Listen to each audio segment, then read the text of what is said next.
Assalamualaikum Bu Desiana. Boleh masuk Ibu? Waalaikumsalam. Boleh, monggo silakan Pak Dari Sotik. Apa ganggu. kabar Pak? Enggak, Baik nih, yang saya ganggu galipun Bu Desi. tidak Pak. Saya, Gimana Pak? Ada yang bisa saya bantu? ya, saya akan melaksanakan coaching Ibu. Terus minta tolong Ibu menjadi pengamat saya agar dapat mengobservasi kemampuan atau kompetensi saya dalam mengcoaching rekan saya atas nama Bu Lilis Nuriani. Kemudian harapan saya nanti ketika Ibu mengamati menjadi observer saya itu nanti apa yang perlu saya perbaiki dalam rangka kegiatan coaching itu saya bisa perbaiki dan sempurnakan ke depannya. Begitu Ibu. Jadi Pak Sotik lagi mau ada kegiatan coaching kepada Bu Lilis gitu ya Pak? Iya, betul Dan Ibu. Pak Sotik ingin saya mengobservasi kemampuan Pak Sotik dan kompetensi Pak Sotik terkait dengan coaching ini Pak. Iya, Begitu? betul Ibu. Leres betul Ibu. Oh ya. Lah kemudian nilai apa yang dari kegiatan coaching ini akan dinilai Pak? Ya. Uh, Nilai diri saya tentunya Ibu terkait dengan keterampilan mengcoaching nanti, kemudian dari bagaimana cara berbicara saya, kemudian dari bagaimana intonasi bicara saya dalam menanggapi coaching dalam hal ini nanti Bu Lilis, kemudian lafal, narasi, kejelasan dan ucapan saya itu nanti itu yang perlu disoroti itu barangkali itu.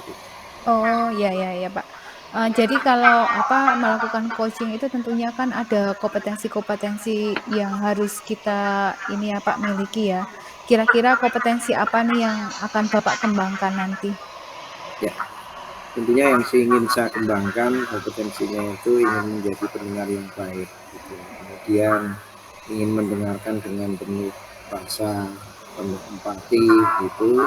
Kemudian dapat fokus saat saya nanti memberikan respon langsung kepada coach dalam hal ini nanti Bu Lilis itu Bu. Ya berarti kompetensi yang ingin Pak Sotik kembangkan adalah mendengar secara aktif ya Pak, secara efektif ya Pak ya. Bagaimana ya. Terus bagaimana dengan indikator ketercapaian dalam pengembangan coaching yang akan dilakukan nanti Pak? Itu indikator pencapaiannya coach nanti dapat merasa nyaman itu Bu. Yang pertama nyaman dulu bicara dengan saya, kemudian coach nanti dapat terbuka, kemudian dapat mengungkapkan segala masalahnya, sehingga nanti saya bisa memancing dan mengambil informasi, menggali informasi dengan baik. Kemudian coach juga bisa tentunya menemukan solusinya sendiri. Jadi permasalahannya nanti coach harapannya menemukan solusinya sendiri. Maka tadi itu. Oh ya baik Pak. Lalu kira-kira kapan kegiatan coaching ini akan dilakukan Pak? Ya kalau Ibu mengizinkan setelah ini nanti kami berkoordinasi dengan Bu Lilis agar masalah yang Bu Lilis memiliki cepat terselesaikan Bu. Kalau diizinkan begitu. Baik gak apa-apa Pak. Mumpung hari ini juga saya lagi ada jam kosong, monggo dihubungi dulu Bu Lilis sambil saya mempersiapkan alat tulis. Ya, mohon maaf Bu izin memanggil Bu Lilis ya itu. Oke, monggo Pak. Bu Lilis, sehat Bu Lilis. Assalamualaikum Pak Sotik. Waalaikumsalam warahmatullahi wabarakatuh. Silakan masuk Bu Lilis, silakan duduk. Ya. Bu Lilis kita berbincang-bincang lagi. Menarik sekali Bu Lilis terkait dengan kemarin itu loh permasalahan Bu Lilis. Ya, terkait permasalahan Bu Lilis yang terjadi di pembelajaran Bu Lilis. Mohon diceritakan ulang Bu. Mohon maaf sambil kegiatan lain jadi agak begitu lupa. Mohon bisa diceritakan ulang Bu. Iya Pak Sotik, terima kasih sekali sudah meluangkan waktunya untuk melaksanakan percakapan ini. Jadi begini Pak Sotik, akhir-akhir ini saya merasa kerepotan Pak Sotik sebenarnya. Jadi awal mulanya itu saya itu memegang 2 kelas secara bersamaan. Jadi itu membuat saya saat ini merasa kerepotan Pak Sotik. Ibu berarti mengajar 2 kelas gitu ya, Bu ya? Iya, betul sekali Pak Sodik. Kalau boleh tahu ini kelas berapa ya, Bu ya? Nah, eh, di kelas sebelumnya saya memegang kelas kelompok A3. A3 ini merupakan kelompok TKA, tetapi yang usianya paling besar begitu. Nah, di pertengahan semester 1 itu ada rekan guru saya itu di kelompok A1, kelompok A yang paling kecil usianya, dan beliau itu kebetulan sakit Pak. Jadi sakit tetapi harus ini melakukan perawatan secara rutin, dan itu tidak bisa beliau tidak bisa mengajar di kelas karena beliau harus ini melakukan perawatan yang khusus begitulah Pak. Jadi semenjak itu kelas beliau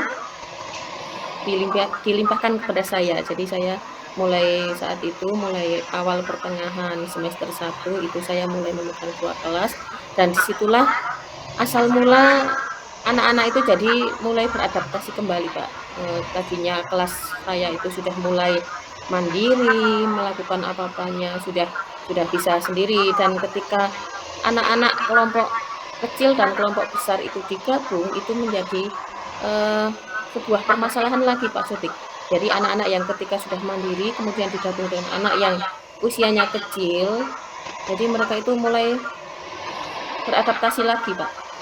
Jadi itu membuat saya agak kerepotan karena di situ terdapat kesenjangan usia.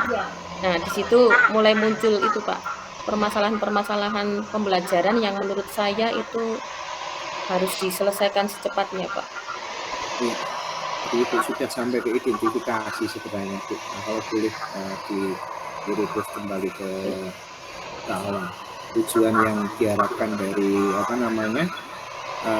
pembelajaran yang ingin disampaikan itu apa, Bu? Yang dijelaskan, Bu. Nah, tujuan dari sebenarnya percakapan ini saya bertujuan untuk ini Pak, menetapkan model pembelajaran yang sesuai untuk saya terapkan di kelas gabungan saya ini, sehingga nanti anak-anak itu bisa memunculkan kelebihan-kelebihan mereka, potensi mereka ketika mereka digabung menjadi satu kelas antara usia kecil dan usia besar. Dan saya tujuan saya, harapannya ke depan itu anak-anak itu melalui model pembelajaran yang akan saya lakukan kemudian itu menjadi lebih bermakna bagi mereka Pak. Begitu, Pak. Ya. Jadi itu nanti akan menerapkan sebuah model pembelajaran yang merupakan gabungan antara TKA 1 yang notabene belum mandiri, kemudian dengan TKA 3 yang sudah mandiri itu agar menjadi lebih bermakna, gitu ya Bu. Dari identifikasi yang Ibu tadi sudah informasikan kepada saya terkait dengan permasalahan karena ada kolega Ibu atau jawab Ibu yang sakit, kemudian melimpahkan kelasnya kepada Ibu, begitu ya, kemudian timbul sebuah permasalahan itu ya, gitu ya Bu ya. Nah, kalau misalkan ada ring angka atau skor 0 sampai 10 begitu Ibu, kalau ini kemudian digabung antara TKA 1 dan A3 ini, kira-kira pembelajaran bermakna yang Ibu harapkan ini sudah mencapai skor berapa Bu? Saya kira untuk saat ini saya masih berada di skor 5 Pak. Skor 5. Nah, kemudian harapan Ibu akan menjadi berapa begitu? Harapan saya setelah melalui percakapan ini, dan harapan saya itu ini Pak, minimal 6 sampai 7 lah Pak. 6 sampai 7 berarti banyak itu. Iya, naik berapa titik 1 atau 2 gitu ya Bu ya? Iya Pak, betul sekali. Iya betul. Terus terkait dengan permasalahan tadi, tentunya kan Ibu ingin menemukan sebuah solusi untuk mengatasi itu. Dan saya yakin itu tidak mudah, karena yang namanya TKA 3 itu yang notabene sudah dewasa mandiri digabung dengan TKA 1 yang belum mandiri, padahal itu sudah terbiasa mendampingi siswa-siswa yang sudah mandiri, kemudian ibu mendapatkan limpahan siswa yang belum mandiri kan begitu Bu. Padahal ibu hanya sendirian begitu kan Bu. Nah, kira-kira rencana aksi apa Ya, yang betul sekali, Pak. ya, betul, ya. Kira-kira rencana aksi apa Bu yang ibu akan lakukan dalam menopang pembelajaran bermakna dan modul belajar yang bermakna tadi? Rencana yang ingin saya lakukan itu melalui ini Pak, pembelajaran yang berdiferensiasi Pak, baik itu berdiferensiasi konten, berdiferensiasi proses maupun produknya Pak. Jadi saya akan mulai menyiapkan ragam main yang beragam itu dalam satu hari itu mungkin saya akan memberi berupa video untuk anak-anak yang memiliki ketertarikan dalam audiovisual. Kemudian setelah itu saya juga akan mengajak anak-anak untuk mempersilahkan mereka untuk memilih ragam main yang disukainya, dan salah satunya itu melalui video pembelajaran, kemudian melalui praktek langsung atau pembelajaran kontekstual, kemudian ragam-ragam main yang mungkin bisa saya siapkan di hari itu sesuai dengan topik pembelajaran yang ingin saya sampaikan. Kemudian mungkin juga dengan diferensiasi proses, jadi untuk anak-anak yang belum bisa melakukan kegiatan secara mandiri, saya akan memberikan pendampingan, kemudian menuntun mereka, terutama pada saat mereka melakukan kegiatan. Kemudian untuk anak yang sudah bisa melakukan kegiatan tetapi masih perlu pendampingan, saya juga akan sesekali untuk menuntun mereka juga, tetapi mungkin untuk rentang waktunya sudah mulai agak longgar mungkin Pak. Kemudian untuk anak yang sudah bisa mandiri dalam berkegiatan itu saya akan memantau, tetapi lebih jarang ketimbang anak yang masih memerlukan pendampingan begitu Pak.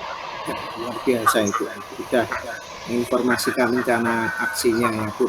Jadinya kalau Ibu melaksanakan rencana aksi ini, itu akan punya sedikit permasalahan karena kan notabene jumlah yang Ibu dampingi itu banyak. Jadi tentunya kan Ibu harus berkoordinasi dengan teman-teman yang lain, yang sejawat yang lain. Seperti itu ya Bu ya. Barangkali kan perlu dikoordinasikan agar Ibu nanti bisa berkolaborasi dengan yang lain. Begitu. Harapannya seperti itu. Kalau boleh Ibu dijelaskan kepada saya terkait dengan jadwalnya akan dilaksanakan dalam jangka dekat yang bisa direncanakan Ibu dalam jangka dekat ini apa Bu? Rencana saya untuk dalam waktu dekat ini adalah mungkin saya akan berkolaborasi dengan rekan sejawat yang sama-sama mengampu di kelompok A. Kemudian ini Pak, akan bekerja sama juga dalam kegiatan-kegiatan mungkin karena di sekolah saya itu yang kelompok A itu ada 3 kelas, ada A1, A2, A3, mungkin saya akan bekerja sama dengan rekan guru kelompok A2. Jadi dalam 1 minggu itu bisa sekali atau 2 kali kami bisa melakukan kegiatan bersama, jadi bisa saling berkomunikasi, bekerja sama dan berkolaborasi dalam rangka itu Pak, mewujudkan diferensiasi pembelajaran Pak. Iya, luar biasa. Jadi Ibu nanti akan mencoba menyaring beberapa teman dalam rangka membantu suksesnya kegiatan pembelajaran yang akan Ibu lakukan gitu. Ya. Terus terkait dengan tanggung jawab, kalau boleh saya tanyakan Ibu, kira-kira nanti Ibu akan berikan modul tanggung jawab seperti apa Bu kepada siswa Ibu agar kemudian siswa Ibu bisa memperoleh pembelajaran yang bermakna sesuai dengan keinginan Ibu. Bisa dijelaskan Bu?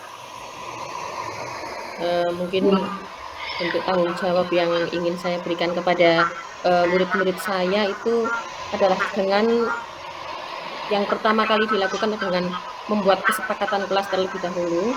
Jadi mereka dalam melakukan kegiatan pembelajaran itu mereka benar-benar dari hati begitu Pak. Jadi mereka melakukan dengan sepenuh hati tanpa ada rasa paksaan. Kemudian yang selanjutnya adalah memberikan kebebasan kepada mereka untuk memilih ragam kegiatan mana yang disukai sesuai dengan minat mereka.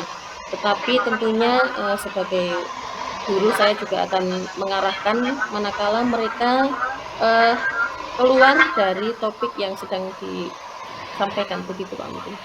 Luar biasa sekali. Jadi Ibu sudah menemukan sebuah solusi dari permasalahan yang Ibu hadapi sendiri. Luar biasa Ibu. Mudah-mudahan diberikan kelancaran, kemudahan dalam pelaksanaannya Ibu. Kemudian nanti jangan sungkan nanti Ibu ketika berinformasi perlu diskusi, silahkan nanti bisa diskusikan ulang pada di progres kedepannya itu. Begitu Ibu ya. Terima kasih Taufik atas waktu dan masukan-masukannya. Jadi saya jadi merasa lebih lega ini Pak setelah sharing dengan Pak Sotik ini. Iya, luar biasa. Nanti jangan sungkan Bu ya. Sekali lagi nanti kalau ada permasalahan nanti bisa didiskusikan ulang gitu Bu. Terima kasih Pak Sotik atas waktunya. Sama-sama Ibu. Kalau ada permasalahan jangan lupa nggih. Saya mohon pamit undur diri dulu Pak Sotik. Dipersilakan Ibu. Waalaikumsalam warahmatullahi wabarakatuh. Wah, keren sekali ini Pak Sotik tadi coachingnya ya Pak Sotik. Terima kasih Bu. Gantian saya ini yang bertanya ini Pak Sotik, bagaimana perasaan Pak Sotik setelah melakukan coaching tadi? Ya alhamdulillah sekali Bu, senang tentunya mendapatkan respon yang baik. Itu menurut saya yang luar biasa. Jadi Bu Lilis merespon dengan baik. Ya artinya kan proses coaching yang saya lakukan itu berhasil sesuai dengan harapan saya, begitu Bu. Oh iya Bu. Oh iya Pak, baik. Terus bagaimana Pak tentang tujuan tadi yang dimunculkan dari praktek coaching? Boleh diceritakan lagi? Ya, kalau kami melihat tadi kegundahan Bu Lilis itu ketika Bu Lilis memperoleh limpahan kelas lain dari koleganya atau sejawatnya yang karena emang kita maklumi karena salah satu rekan sejawatnya itu sakit dan permasalahannya itu yang dilimpahkan adalah kelas yang TKA 1 kalau nggak salah yang belum mandiri, padahal Bu Lilis sudah mempelajari siswa yang A3 yang sudah mandiri ini kan. Kemudian Ibu Lilis berpikir agar ini semuanya terfasilitasi dengan baik, maka pembelajarannya dengan diimplementasikan dalam modul pembelajaran diferensiasi. Kalau modelnya nanti dengan kontekstual nggak salah tadi Bu. Jadi luar biasa ini sudah dilakukan oleh Bu Lilis ya. Iya Pak, betul sekali sesuai dengan catatan saya bahwa jenengan sudah memunculkan tujuan dalam praktek coaching tadi ya, lebih diutamakan lagi dalam hal bagaimana pengelolaan kelas dan bagaimana model pembelajaran yang bermakna. Terus kemudian itu juga akan lebih baik apabila ditambahkan dalam hal strategi pembelajaran gitu ya Pak. Ya, betul Bu. Terima kasih Bu masukannya. Berdasarkan pembicaraan tadi nih Pak, bahwa indikator ketercapaian kegiatan itu adalah Bu Lilis bisa merasa nyaman, terbuka dalam menyampaikan masalahnya. Terus kemudian apa yang telah dilakukan saat coaching untuk memenuhi indikator ketercapaian pengembangan yang diinginkan tersebut yang dilakukan oleh Pak Sotik, monggo. Ya, Bu. Saya telah mendengarkan dengan baik apa yang diutarakan oleh Bu Lilis atau melalui percakapan itu. Kemudian saya bisa menangkap tujuan dan permasalahan serta mengarahkan Bu Lilis tadi untuk mendapatkan solusinya dari permasalahan Bu Lilis itu sendiri. Kemudian saya juga telah mencatat hal-hal yang penting yang sekiranya dapat saya kembangkan menjadi sebuah pertanyaan berbobot atau mengeksplorasi kalimat-kalimat pemantik untuk selanjutnya begitu. Ya Pak, sesuai juga berdasarkan catatan saya tadi saat kegiatan coaching yang telah dilakukan Bapak, itu Bapak telah mendengarkan dengan baik dan fokus kepada coaching, serta Bapak juga telah memberikan respon yang baik pula. Bapak juga telah mencatat dan mengembangkan pertanyaan-pertanyaan yang berbobot dari jawaban-jawaban Bu Lilis, terus kemudian dikembangkan lagi untuk dapat mengorek begitu nggih, mengorek informasi-informasi dari Bu Lilis. Kemudian berdasarkan praktek coaching tadi ya Pak, kompetensi apa nih yang akan Bapak kembangkan apabila Bapak berkesempatan melakukan coaching lagi di kemudian hari? Iya Bu, kalau saya berkesempatan untuk melakukan coaching lagi, kompetensi yang akan saya kembangkan nanti adalah membuat berbagai macam pertanyaan-pertanyaan yang berbobot atau mengeksplorasi pertanyaan-pertanyaan pemantik itu yang akan saya kembangkan. Kemudian kami Bu, terima kasih sekali sudah didampingi, difasilitasi, itu sedia menjadi pengamat, memberikan masukan, arahan kepada saya untuk pembenahan coaching saya untuk ke depannya. Kemudian nanti kalau misalkan nanti saya ada permasalahan itu kami tentunya akan merepoti lagi, kita nanti akan sering diskusi terkait dengan permasalahan-permasalahan yang akan saya temui nanti Bu, jangan surut nanti memberikan arahan dan masukan kepada saya gitu Bu. Dengan senang hati Pak Sotik, mari kita berdiskusi bersama, berkolaborasi bersama untuk pendidikan yang lebih baik lagi ya Pak. Ya, terima kasih Bu. Sama-sama. Ada lagi yang perlu kita diskusikan lagi Pak? Oke, saya kira sementara cukup. Nanti kalau misalnya ada pertanyaan dalam perjalanan kami, nanti kami mohon didampingi dan diarahkan lagi Bu. Yes, siap Pak. Ya, saya kira demikian Bu, saya tak mohon izin untuk melanjutkan pekerjaan kami Bu. Ya, monggo Pak, dipersilakan. Ya, assalamualaikum Ibu. Waalaikumsalam warahmatullahi wabarakatuh.